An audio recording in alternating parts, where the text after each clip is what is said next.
Assalamualaikum warahmatullahi wabarakatuh. Bismillahirrahmanirrahim. Alhamdulillahirabbil alamin. Nahmaduhu wa nasta'inuhu wa nastaghfiruh wa na'udzu billahi min syururi anfusina wa min sayyiati a'malina. Allahumma shalli wa sallim ala sayyidina wa maulana wa habibina wa qurrati a'yunina Muhammad wa ala alihi wa sahbihi ajmain. Amma ba'du, hadiral muhtaramin, para tuan guru SMP Negeri 27 Kota Malang, Bapak Kepala Sekolah beserta staf-stafnya, wabil khusus kepada akhinal kiram Al-Ustadz Muhammad Kholis Awwaluddin yang kami hormati. Langsung saja kita mulai acara pada pagi hari ini, di mana acara pada pagi hari ini dalam rangka memperingati Isra Mi'raj Nabi besar Muhammad sallallahu alaihi wasallam. Sebelum acara demi acara dimulai, dimohon dengan khusyuk kita membacakan suratul Fatihah untuk memulai acara pada pagi hari ini. Ila hadratin Nabi Mustafa Muhammadin sallallahu alaihi wasallam ala alihi wa sahbihi wa dzurriyyati wa alibati wa qarabati wa ikhwani minal anbiya'i wal mursalin wa syuhada'i wa sahabati wa tabi'in wa tabi'in wa man tabi'ahum bi ihsan ila yaumil wa khususan ila abaina wa ummahatina wa jaddatina wa muallimina wa masyayikhina wa masyayikhina wa ustadina wa muallimina fid din wa khususan niyatuna fi hadzal majlis. Al-Fatihah. A'udzu billahi minasyaitonir rajim. Bismillahirrahmanirrahim. Alhamdulillahirabbil alamin arrahmanir rahim maliki yaumiddin iyyaka na'budu wa iyyaka nasta'in ihdinas siratal mustaqim siratal ladzina an'amta 'alaihim ghairil maghdubi 'alaihim waladdallin. Amin. Terima kasih. Untuk berikutnya dimohon kepada Al-Ustadz Muhammad Soleh untuk melantunkan ayat-ayat suci Al-Quran. Kepada beliau disilahkan.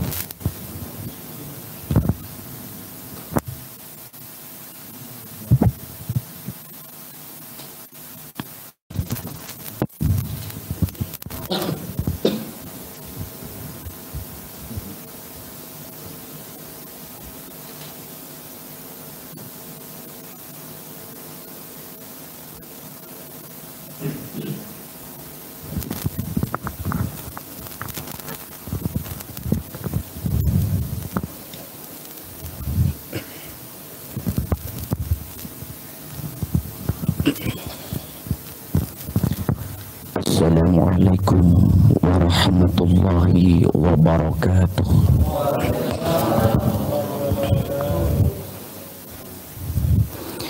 A'udzu billahi minasy syaithanir rajim.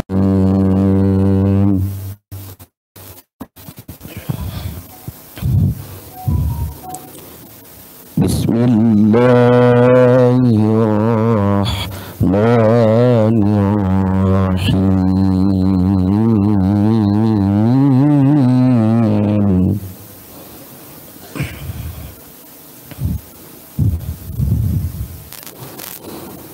Subhanallah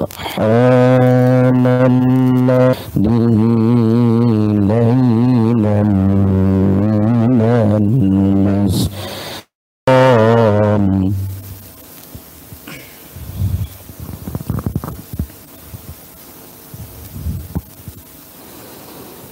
minal masjidil harami ilal masjidil aqsa alladzi barakna hawlahu linuriyahu ayat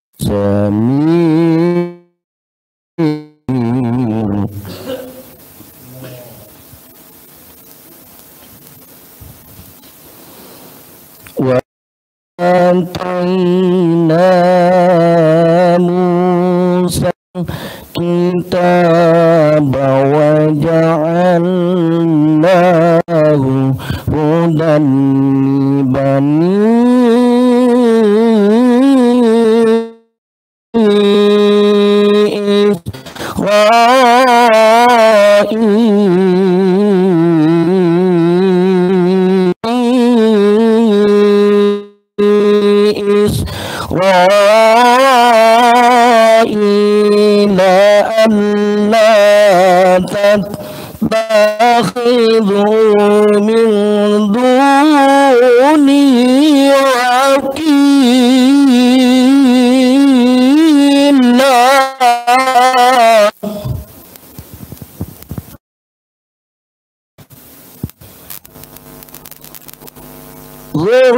ذرية من حملنا مع نوح إنه كان عبدا شكورا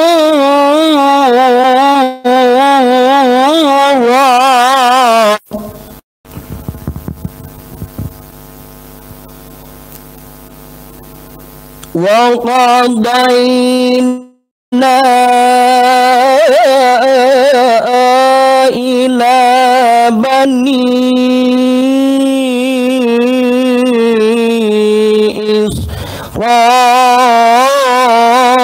إسرائيل في الكتاب لتفسدن في الأرض مرتين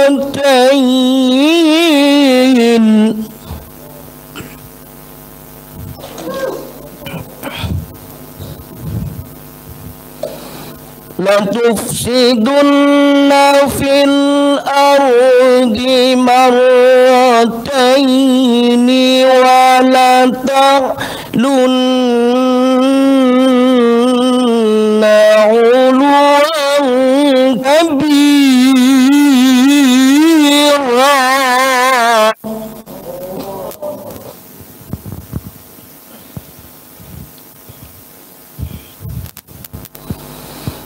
فإذا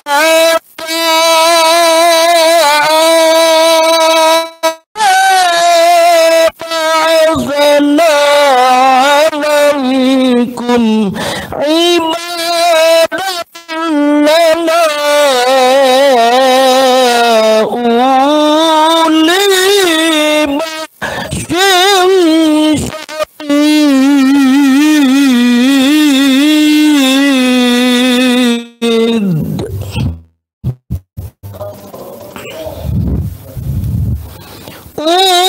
أولي بأس شديد فجاسوا خلال الديار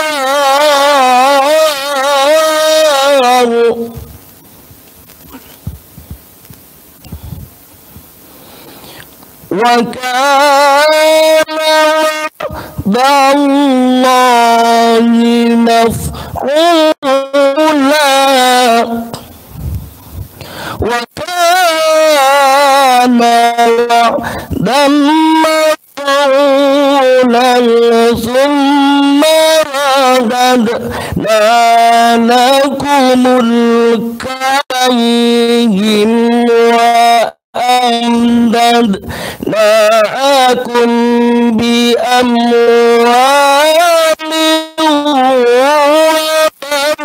وبنين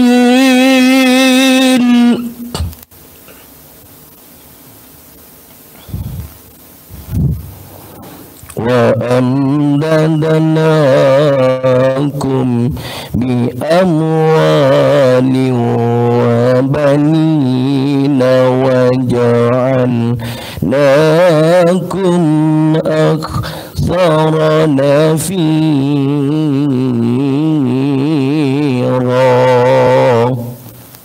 صدق الله.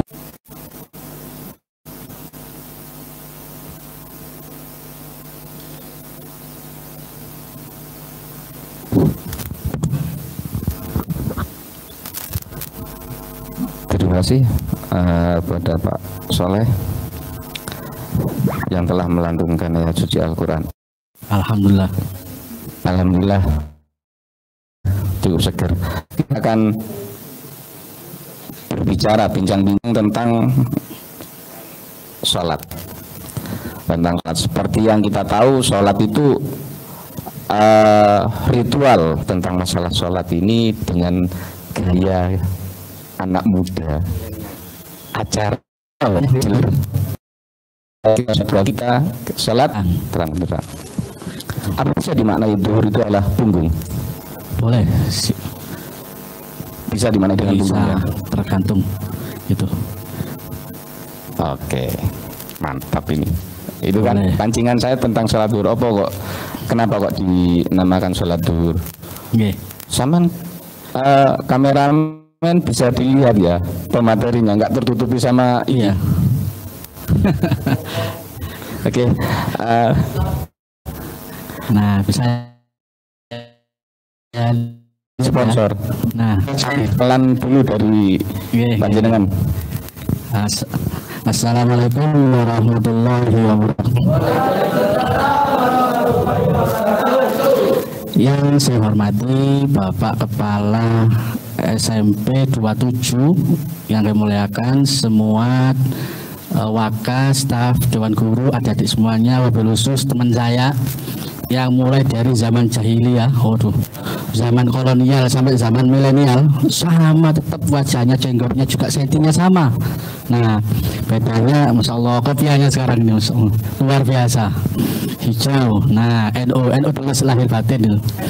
Nah, itu Ustadz Sihud ini. Nah, ini Ustadz Nasiruddin ya. Nah, ini dulu teman saya terdampar di Timur Tengah. Ustadz ini di Meksiko itu mepet masjid jadi tuku. Nah, kalau saya tuh memang bidangnya ya Robi ya, untuk spiritual. Karena jadi ya lobby. Oh, saya lobby. Bagian untuk urusan hablum minan nas. Nah, supaya tidak terlalu tegang, kita bahas masalah bab sholat. Nah, ini harus dijelaskan oleh Ustadz Soleh. Nah, mudah-mudahan barokahnya semuanya jadi orang soleh semuanya. Nah, amin. Tipe-tipe orang yang soleh, cerdas, disiplin, berakhlakul karimah, ahli sholat, ahli berjamaah, dan ahli ibadah dan lain sebagainya. Nah, membahas tentang masalah tadi itu, tentang masalah sholat ya, itu tadi sudah dijelaskan di dalam Al-Quran surat Al-Isra. Subhanalladzi asra bi abdihi lailan minal masjidil haram ilal masjidil aqsa alladzi barakna haulahu linuriyahu min ayatina innahu huwas samiul basir. Subhanalladzi, kata subhanallah itu adalah merupakan tasbih. Lafaz subhanalladzi adalah subhanallah yang dipakai di dalam salat, termasuk di waktu sujud rukuk yang dibaca adalah subhana rabbiyal a'la, bukan astagfirullah, bukan la haula wala quwata, tapi subhanallah, karena mengambil dari tabarukannya ketika Isra bi abdihi lailan minal masjidil haram. Lailan berarti kan ada waktu. Sholat itu ada waktunya. Nah, mewakili lain waktu terbagi menjadi 5 tadi. Nah, makanya vitaminnya hari itu harus mengkonsumsi makanan. Kalau dohir 4 sehat 5 sempurna. Kalau konsumsi batin 5 sehat 6 sempurna. Rukun Islam dan rukun iman. Itu. Nah, lebih dari itu, minal masjidil haram ilal masjidil aqsa, masjid. Maka ketika seseorang sholat dimanapun boleh, maka lebih afdolnya adalah di dalam masjid. Nah, gitu Gus. Kenapa harus 5 waktu kan gitu ya? Nah, 5 waktu kenapa kok enggak 45 atau 50? Nah, itu tadi hidup harus teratur. Mungkin gitu Gus. Monggo sambil ngalir. Ya, yang tadi disampaikan menarik sekali ketika diterjemahkan bahwa sholat 5 waktu itu mengambil dari ibrah lailan gitu ya. Nah, di masalah itu kan, sholat itu diidentikan dengan komunikasi antara kita dengan Tuhan, antara kita dengan Allah, identiknya di situ. Jadi komunikasi kita dengan Sang Pencipta itu yaitu sholat. Nah, ketika diidentifikasi bahwa sholat itu adalah cara komunikasi kita dengan Tuhan, kira-kira apa yang harus kita persiapkan agar komunikasi itu nyambung? Masalahnya kan seperti ini, kita ngobrol berhadapan, tapi ngobrol enak, tapi kita pegang HP, itu kan juga nggak nyaman yang komunikasi. Betul. Ngobrol enak, yang satunya sibuk dengan HP kan nggak nyaman. Kalau kita komunikasi dengan Tuhan seperti itu, apa yang harus kita persiapkan selain sholat adalah komunikasi kita dengan Tuhan, tapi kok kayaknya kita itu belum bisa sholat kita, sehingga acara komunikasi ritual kita itu nggak nyambung.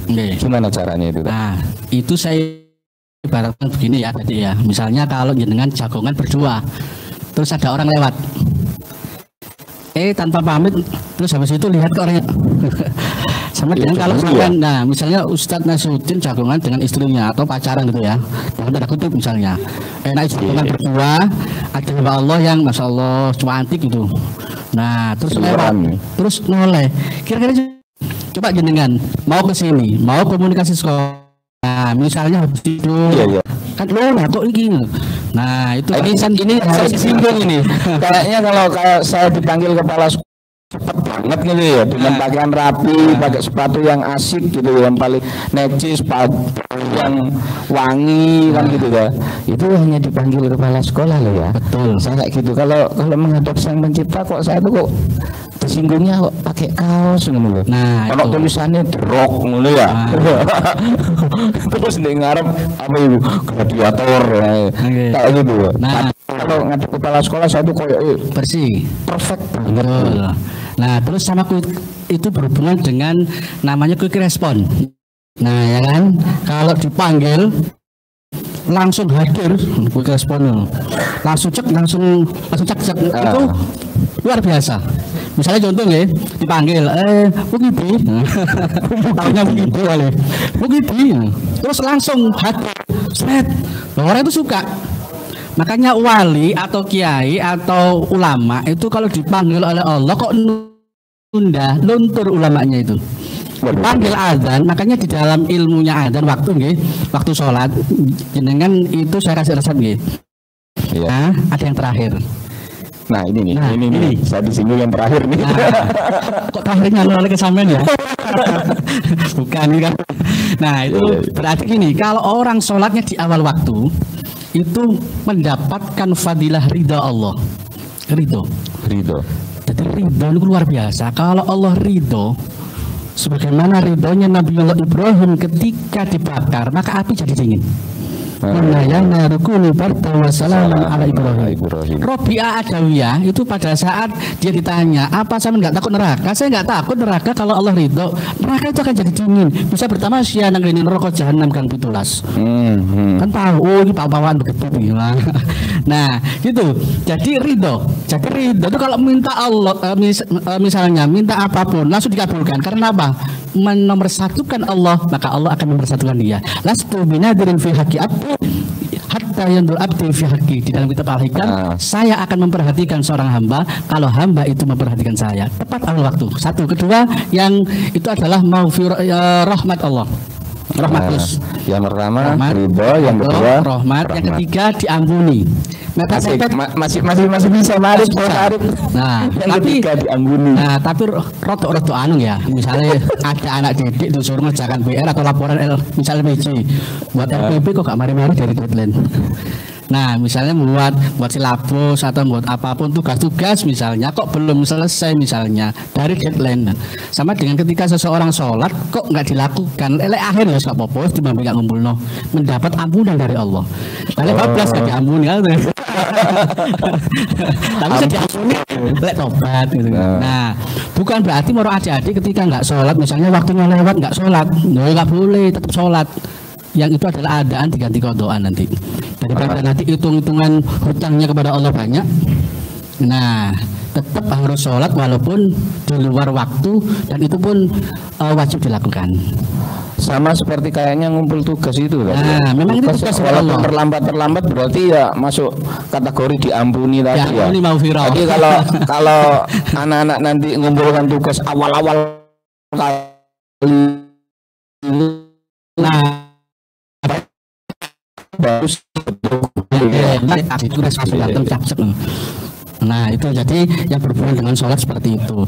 Nah kenapa itu harus dilakukan oleh hamba Allah? Karena satu, jadi sholat itu adalah bagian terpenting gitu. Dan itu beda dengan sholat yang ketika di akhir waktu, pertengahan dan tengah-tengah. Sama, sholatnya sama, waktunya nggak sama, fadilahnya beda. Sama dengan orang wudhu sebelum sholat, wudhu sebelum adzan, pada saat adzan dan setelah adzan beda. Maka saya bisa mengkiaskan Gus, kalau tidur boleh sama, ngimpi nggak sama, betulan oleh podo, rezeki nggak sama, sholat boleh sama, soft pertama, khusyuk sama. Maka waktu misalnya ketika 4 rakaat zuhur sama, 1 awal waktu, 2 pertengahan atau akhir atau kodoan, nah itu beda. Makanya lebih baik adalah awal waktu. Makanya saya tadi mengawit sebelum saya datang duluan. Jadi kalah start saya. Nah gitu, jadi mendidik bahwa yang namanya kedisiplinan waktu itu penting. Nah mungkin gitu Gus, mungkin ada yang lain tentang kedisiplinan. Di sholat itu kita dituntut untuk disiplin waktu kan. Waktu, ya? Betul. Kita disiplin waktu. Waktu zuhur ya dikerjakan waktu zuhur, waktu asar dikerjakan waktu asar. Menurut Pak Ustadz, itu ada nggak keterkaitan antara kedisiplinan waktu dalam sholat ketika diterapkan dalam misalkan dunia kerja? Besok ini anak-anak dari SMP Negeri 27 Malang ini kan calon-calon pemimpin bangsa gitu. Ada nggak keterkaitan antara kedisiplinan waktu di sholat itu dengan kesuksesan seseorang? Menurut Ustadz? Betul. Kan hidup ini perlu disiplin. Kenapa ada waktunya? Berarti kan hidup terikat dengan waktu, dan waktu itu adalah yang membentuk jiwa manusia, yang mengkarakter, sehingga manusia itu menjadi tolak ukurnya adalah sholat. Makanya zaman sanes milenial, zaman kolonial. Nah, jadi kalau setelah itu di zaman singin itu, misalnya kalau orang mencari jodoh atau apa, mesti gini, cuma delok sholatnya. Nah sholat itu penting. Jadi kalau orang itu sholat, bahkan yang namanya Ibnu Sina itu kalau dia repot, mumet, bingung, galau, dan kacau, dia sujud, minta kepada Allah, sehingga menemukan obat bius di dalam kitab At-Tibunya. Nah terus sampai ada lagi ketika seseorang punya masalah, maka disuruh sholat. Terus orang sakit pun disuruh sholat. Nah makanya sampai yang namanya itu ketika ada orang curhat sakit, maka itu jawabannya apapun, sholat. Nah makanya benar di dalam kitab sebuah keterangan, wasta'inu bis-sabri was-shalah, memintalah pertolongan kepada Allah dengan sabar dan sholat. Maka Nabi mengatakan aqimis sholata fa innaha syifaun linnas. Maka disuruh sholat. Maka yang stroke, nopo kena gula, nopo misalnya mati seperempat belum merapat, bukan berarti merupakan sholat, tetap sholat. Gitu. Monggo. Sip, masuk iki keterangan iki ya. Jadi sholat itu adalah obat dan cara Allah mendidik kita. Ini kita itu dididik untuk disiplin, dididik untuk menjaga kesehatan, dididik untuk menjadi orang yang menghargai waktu. Ustadz Khalis Awaludin tadi ya, tadi pembukaan lebih enak dialognya ini sebenarnya, dialog interaktif antara bisa dialog online, bisa dialog secara langsung. Ini ada perwakilan dari kelas 7, kelas 8 dan kelas 9 diwakili oleh masing-masing angkatan 2 orang. Silahkan yang ada di studio mini SMP 27 Kota Malang yang mau Perkenalkan, nama saya Hana Aulia dari saya di sini mau bertanya. Alhamdulillah belakangan ini saya masih bisa menjaga sholat 5 waktu. Wow, keren. Terus? Tapi saya Keren. Ini salah satu contoh masih bisa menjaga sholat 5 waktu. Nggak putus ya nak ya? enggak. Alhamdulillah. Tapi saya memiliki teman yang jarang sholat, bahkan tidak pernah sholat. Namun di antara saya dengan teman saya itu tidak memiliki banyak perbedaan. Dan pertanyaannya, apa temannya itu ya sama sih sebenarnya. Sekolahnya sama, jam sekolahnya sama, tidurnya sama, dan lain sebagainya, makan nasinya pun sama. Nah, yang menjadi masalah bagi anak, adakah perbedaan antara orang yang menjaga sholatnya dengan yang tidak bisa menjaga sholatnya? Artinya bolong-bolong.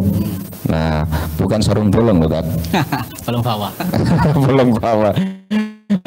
Enggak, ada perbedaan antara orang yang menjaga sholatnya dengan orang yang tidak menjaga sholatnya. Ada enggak perbedaannya? Nah, alhamdulillah termasuk luar biasa pertanyaannya Mbak Hana Aulia. Mudah-mudahan sukses, selamat, dan segala hajatnya dikabulkan oleh Allah. Amin. Nah, dapat suami yang bisa menuntunnya ke surga. Sing sabar, berilmu, sugih, tekun ya. Nah, itu tadi pertanyaannya luar biasa tentang masalah perbedaan. Apakah ada orang yang misalnya perbedaan antara orang sholat dengan orang tidak sholat? Beda. Kalau orang sholat itu dijaga sama Allah. Mereka orang-orang yang selalu lanjut. Orang-orang yang selalu sholat dia dijaga oleh Allah. Lastu binadin fi haqi abdi hatta yang berabdi fi haqi. Itu dijaga semua kehidupannya, termasuk wajahnya. Nah, wajah termasuk, makanya di dalam sholat itu kan ada wudhu. Nah, di situ ada sinar nur. Jadi orang, misalnya kalau orang itu kemudian cantik, Mbak, gampang. Mungkin pon atau wajah itu mungkin sudutnya sukses dan dijaga. Itu orang-orang yang sholat. Mereka orang-orang yang nggak sholat itu hidupnya akan selalu diuji oleh Allah. Nah, sampai ada yang mengatakan gini, ada satu hadis yang mengatakan man'at namadabban fa'asobat syiddatun aw bala'un al hadis aw kamakol. Barang siapa orang yang melakukan dosa satu saja, nggak sholat atau mungkin melakukan maksiat apa saja, nah itu mereka akan diuji terus oleh Allah. Kok tetap aja misalnya sholatnya kok sekitar dikasih galau. Nah, makanya ketika seseorang itu kepingin istiqomah, ya satu supaya hidup itu adalah selamat, maka kuncinya adalah sholat. Jadi apakah akan jelas perbedaan? Nah, di situ bedanya adalah satu dari segi energi, dua dari segi cita-citanya. Itu saya banyak murid-murid saya itu dulu pas pada saat sekolah itu Adidas itu akal di bawah dasar. Tapi Masya Allah 20 tahun kemudian, nah kok ini orangnya Masya Allah sukses. Saya kembali, ini yang salah atau gurunya atau apa? Saya lihat respekkan jejaknya, karena dia dulu pada saat pertama kali dia itu sholat, maka yang dipesankan oleh orang tuanya adalah sholat. Nah, sembahyang nak yo, sembahyang penting. Bahkan kajian Nabi Agak kesini agak bermasalah. cek satu. Nah, akal di bawah dasar. Nah, ternyata orang itu ketika 20 tahun kemudian, ya Allah, pintarnya luar biasa. Bahkan mereka menjadi orang-orang yang sukses. Sukses dalam arti mereka ibadahnya dijaga, sukses dalam arti dia bisa membantu orang lain. Nah, itu. Jadi ketika seseorang itu menjaga sholat, dia akan disukseskan selalu oleh Allah Subhanahu wa taala. Nah, terus habis itu memang nggak boleh dipakai ya.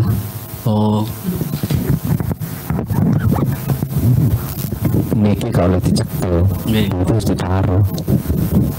Cekel wong turu ya bahaya. Alhamdulillah. Nih, agak kebawahan gini. Nah, kalau ini setara kali saksi. Nah, sejajar. Nah, setara. Nah, terus cabun. Nah, intinya bahwa mereka orang-orang yang sholat dia akan sukseskan oleh Allah, minimal selamat. Orang dulu itu karena jaga agama, baru misalnya sholatnya dipegang, bukan berarti norowus anu aja nggak usah tak sholat tok ya nggak boleh. Jadi harus ada keseimbangan.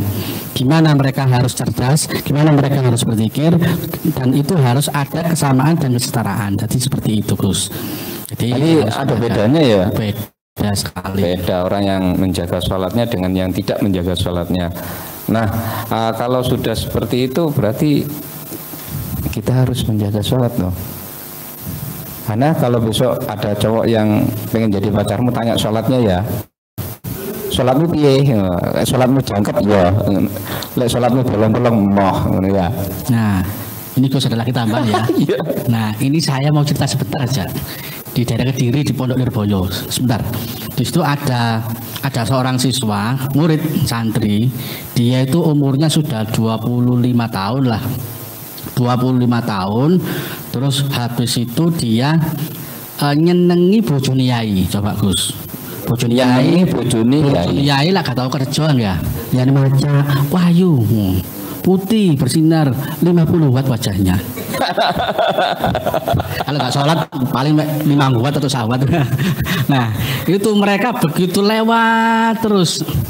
Nah akhirnya itu mikir yai nggak sama niki ngaji kok ngelir bojoku anu yai ngapunten wahyu bojon sama yai. Wah baru koblok yai baru miring-miring. Dua murid kok ngamak temen. Nah, ini senengi. Nah, niku kisah nyata niku kejadian di daerah Pondok Lirboyo kalau pas pada saat pengawasan niku. Nah, mantan niku akhirnya mikir, wah anak sampean ngaji wis mulai meneh bojoku gak metu. Pengen ngaji, ya sik lirik-lirik golone dawa-dawa kok jerapah nang ndi piye kali buat. Nah, habis itu selesai, singkat cerita, ya asli dawa karena waktu nggih. Terus matun niku mantun, akhirnya sang yai bilang, "Wis nak, lek sampean kepingin ya pengen bojoku." Nah, itu diuji. Pengen bojoku. Lah kayak gitu. Itu salah guru ya kan? Nah, perhatian kan? Perhatian. Tapi dalam tanda kutip. Terus sampai situ, terus pokoknya PN tak kasih waktu sampai kudu sholat berjamaah, gak boleh hilang 40 hari. Nah, 40 hari. 40 hari terus habis itu wah sholat biasanya sholat nggak pernah, biasanya sholat usolli fardhu subhi wa dhuhri wal maghrib jam'an totalan di akhir itu akhirnya dia mesti rakaat jadi 3 rakaat. Kenapa? Butuh. Nah, ini butuh. Nah, ini waduh. Nah, itu karena butuh. Nah, orang itu kalau butuh itu sholat. Makanya untuk mengistiqomahkan kita itu yang butuh sama Allah. Nah, gak apa-apa, sponsor lewat. Reklamanya mulai dari. Nah lanjut singkat cerita. Nah itu habis itu udah butuh. Makanya kalau bisa gimana orang itu supaya istiqomah tekun ibadah butuh sama Allah. Karena dia butuh. Oke, langsung. Sebentar, ada yang tanya lewat telepon ya. Sebentar. Iki. Halo, waalaikumsalam. Ini dengan siapa? Halo. Nama saya Muhammad Andri. Atau sesuatu yang ditanyakan pada sekali sini. Siap. Mengapa kita harus sholat? Ya, begitu Pak. Oh, mengapa kita harus sholat? Cuma itu, Andre. Pertanyaannya cuma seperti itu. Halo, Andre, masih di situ? Iya Pak, iya. Mengapa kita harus sholat? Pertanyaannya ya? Iya. Andre sholat mana, Andre? Ya, itu Pak. Kawan. Bolong-bolong. Sholatnya bolong-bolong. Gimana caranya biar sholat tidak bolong-bolong? Itu ya. Halo. Iya Pak. Andre sholat belum bolong. Paling Andre ini ada yang disukai di SMP 27 ini. Titip salam sama siapa Andre? Mumpung kita live Andre, bisa menyampaikan salam. Titip salam Pak buat si Anu. Halo, Andre masih Halo. Ya Pak, saya lihat teman-teman saya ya sekolah banyak ini Pak. Bertolak.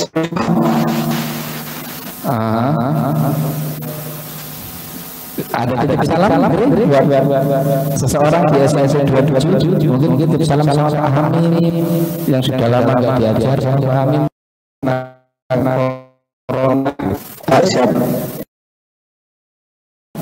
Andre sudah siap?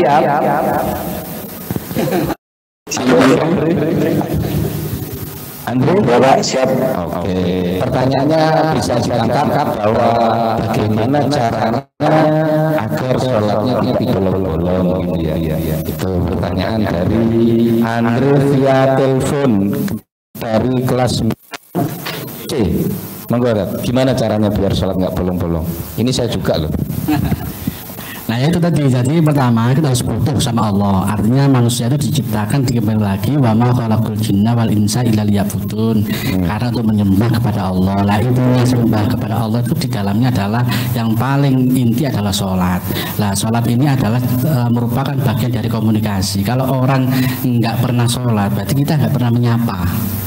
Misalnya kalau kita nggak kenal sama orang, misalnya kita misalnya ada orang, misalnya saya dengan lama nggak ketemu, nah berarti kan menambah suasana ketidakakraban sama Allah. Nah kenapa harus sholat? Karena itu adalah perintah. Itu ya aturan waktu. Nah mungkin masnya satu mengatur waktu, yang kedua itu harus dilakukan di dalam sebuah tempat. Kalau misalnya di rumah itu adalah masalah keluarga, jadi mungkin bisa untuk siapa yang bangun duluan, yang bisa untuk membangunkan. Contoh orang tua, Pak nanti sama digugah ya jam sekian. Nah misalnya urusan nanti digugah kok tidur lagi, berarti kan harus ada yang dibenahi lagi. Satu, kalau saran saya sebelum tidur baca doa, ya Allah mudah-mudahan nanti bisa dibangunkan. Sepele doa itu. Nah terus sepele tapi luar biasa manfaatnya.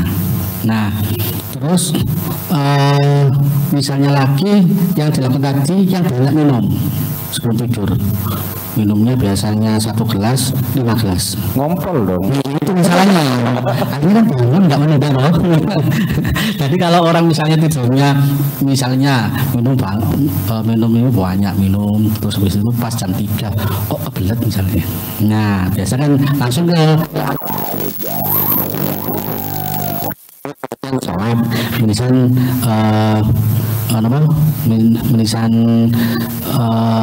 misal dikir mulai dan lain sebagainya gitu. Jadi solusi yang pertama, sebelum tidur baca doa, dan saat bangun itu harus ingat kepada Allah. Bagi setan ini kita harus selalu ingat setan ya, bukan berarti mau setan buat bolu, bukan. Artinya kita ketika perang harus tahu musuh. Perang kita adalah hawa nafsu kita, perang kita adalah setan yang mengubah kita. Kita harus tahu ini setan langsung bangkit gitu, karena kekuatan setan itu lebih dahsyat. Bahkan setan itu paling bagus. Setan itu kalau di dalam kitab Suratul Talibin itu termasuk makhluk Allah pernah jadi dai-nya malaikat. Iya. 80 tahun ibadah. Kitab Suratul Talibin juz 2 halamannya lupa saya itu. Di situ saya pernah menjelaskan di dalam di tempat lain di RRI juga saya juga menjelaskan bahwa setan itu di langit pertama mempunyai titel sertifikat al-arif billah az-zahid. Mereka orang pintar. Nah, setan itu goda memang, dan itu dengan kepintarannya. Nah sebelum itu saya hubungannya setan begitu sampai tidak tinggal diam, terus digoda dengan ngantuk, aras-arasan macam-macam. Dan sampai ada lagi Gus, sampai ada cerita nih. Nah, sampai ada cerita sebentar. Ada orang itu ahli ibadah di masjid. Di masjid itu dia sholat, terus itu sampai ada gempa. Ada gempa, nah gempa itu sampai tiangnya mau menjatuhi orang yang mau sholat. Ternyata ada yang nangkis. Heran orang yang sholat tadi itu, loh kok sampai ada orang terus akhirnya alhamdulillah selamat jalannya wong ahli ibadah. Nah itu bilang, situ jenengan kok cek apike. Nopo sampean itu SMP betul-betul. Bukan, saya itu iblis katanya. Loh, iblis setan kok cek apike sampean bantu saya. Ketika berjuang kok diselamatno. Lalu terus pasar kelas kesuwen. Nonton si PMR lama. Wah, alhamdulillah selamat. Loh, sampean gagal paham sampean. Loh, kok bisa? Saya itu setan iblis, kita nyelametno. Kalau sampean kejatuhan pada saat sujud, saya yang rugi. Sampean syahid gitu. Oh, gitu ya. Ternyata setan. Nah, kalau misalnya sampean itu mati, menurut saya itu almarhum. Nah itu surga, saya rugi, makanya ini saya selamatkan. Meneh tak godol subuh meneh tak godol, sehari tak hilang no. Kita selamat. Itulah cerita. Kita harus bisa memahami langkah-langkah setan itu menggoda manusia. Niku. Setelah itu yang terakhir ya, yang terakhir itu orang kalau melakukan ibadah, sabar semuanya, termasuk saya ini. Orang itu kalau melakukan ibadah ujiannya seperti tua, menunda dan malas. Pada saat melakukan ibadah ujiannya bosan, sembahyang berapa bikin berapa kali apa-apa. Nah, yang misalnya sambat, aku sembahyang loh, aku kurang-kurang aku dulu, nah akhirnya sombong. Jadi orang itu kalau sebelum melakukan ibadah, pada saat melakukan ibadah dan setelah melakukan ibadah harus dijaga. Antara sebelum, pada saat, dan sesudah. Satu, patahkan aras-arasan itu, patahkan yang namanya kemalasan itu dengan semangat. Eling bahwa hidup ini sementara. Hidup ini nanti akan dijemput dengan kematian-kematian. Tidak hanya di dunia ini, si ono malaikat mungkar nakir, masih ada alam kubur, masih ada alam akhirat, masih ada jembatan sirat mustaqim, masih ada pilihan surga atau neraka. Panjang perjalanannya. Kita patahkan itu. Oh ini setan ini. Padahal sholat enggak lama. Sholat cuma paling lama kalau umumnya 5 menit, tapi menit menunda sampai sholat 5 menit selesai kan. Nah, itu anak punya Valentino Rossi. Masih muda, Masya Allah, luar biasa. Nah, itu patahkan itu. Yang kedua tentang masalah sholat itu pada saat apapun ibadah itu bosan. Kita nggak boleh bosan. Nah, istiqomah, semakin kita istiqomah, semakin dekat kepada Allah. Sampai ada cerita, nah sampai ada cerita ada anak itu diajak sama orang tua. Nah ini tolong ada batu, pukulun sampai waktu ini pecah. Dipukul sampai dihitung sampai tidak pecah. Akhirnya anak ini sampai pegel guncang no Pak. Terus waduh gak pecah-pecah. Nah akhirnya sampai di situ. Wah ini sama nanu, aku sih Pak sama nanu. Coba dipukul sama ayahnya, 5 kali pecah. Pecah. Kok sakit sama dukun ini? Kok dukun? Kok akil? Sampai dulu enggak. Nah ini bukan masalah sakti tidaknya, karena kebetulan Allah menakdirkan pecah itu di 105. Tinggal nambah 5 sampai enggak gelem. Istiqomah kita itu terus, jangan sampai bosan, jangan sampai takut, karena itu ada pilihan. Usaha kalau kita itu ibadat tekun penak-penak Allah khaufun alaihim walahum yahzanun. Malaikat yang akan itu. Dan yang terakhir kali itu yang terakhir ya, ini yang terakhir kali. Nah itu sampai tentang masalah itu, sampai hubungannya dengan masalah sholat dan sebelum sholat itu adalah tentang masalah wudhu. Nah ini penting. Kenapa wudhu? Karena yang disarankan oleh kedokteran, kenapa harus pakai masker dan cuci tangan, itu baru sunnahnya wudhu Gus. Baru sunnahnya wudhu. Padahal wudhu itu kan, makanya kalau orang itu mestinya mungkin sinten mawon nggih, mungkin Menteri Kesehatan atau siapapun yang berhubungan dengan bab-bab sehat-sehat itu mestinya diwajibkan orang punya wudhu. Bukan hanya masker sama cuci tangan, baru sunnahnya wudhu. Hanya 20% di dalam ilmu bab taharahnya. Padahal lupa ketika orang itu wudhu. Nah orang itu kalau wudhu terus misalnya sampai keluar baca ayat kursi, malaikat ribuan mendamping kita. Nah corona nah ini tadi kenapa orang itu begitu percaya dengan corona yang nggak jelas, itu memang jelas dan diteliti lembut ada percaya. Nama malaikat itu nggak percaya? Itu malaikat itu ada. Jujur aja saya kalau kemana-mana punya wudhu, kemana saja bahkan nanggani ngarep aja wudhu. Karena apa? Saya khawatir jadi musibah, moro disasak misalnya sepeda lewat, moro ngantuk, moro kecekluk tiba, moro mati, semua musibah dari Allah. Tapi karena ikhtiar kita, jangan sampai kita meninggalkan wudhu. Bahkan sahabat Bilal itu sampai dikagumi oleh Rasul pada saat Isra karena suaranya ya sampai kedengaran surga karena dia memelihara wudhu. Maka makna dibalik kita sholat, kita wudhu, bagaimana kita supaya menjadi orang-orang yang suci. Nah, orang-orang yang bersih lahir dan batin, jangan sampai kita melupakan tentang masalah bab wudhu. Mungkin masalah itu Nanda tadi ya, bahwa strateginya adalah lawan itu setan, karena setan itu adalah makhluk Allah yang cerdas, teramat cerdas. Mufasir juga ahli tafsir dan lain sebagainya, cerdas. Sampai tadi diceritakan setan itu ingin menyelamatkan seseorang menurut kita, tetapi sebenarnya itu menjerumuskan. Seakan-akan menyelamatkan kita dengan menahan dinding tadi ya Pak Ustaz ya. Nahan dinding, alhamdulillah diselamatkan oleh setan. Dari setan yura, engko awakmu itu tak kudo dohore kan ngono. Lek awakmu tertimpa tembok mati syahid, rugi aku sing ngudo awakmu mulai dhisik. Seperti itu. Lawan dan lawan. Itu tips untuk segera sholat subuh, dan sebelum tidur baca doa plus minum yang banyak biar pengen pipis, buang air, tapi jangan buang air tok udah tetap sama wudhu dan lanjutkan dengan sholat. Itu tipsnya. Lanjut, ada lagi dari audien? Oke, kalau nggak ada, apa ini closing statement? Aduh, kesimpulan ini sih ngapot ya. Kesimpulannya yang kita bincangkan tadi disampaikan oleh Ustadz Kholis Awwaluddin, bahwa kita harus tetap semangat menjaga sholat kita, karena sholat itu adalah asupan gizi bagi rohani.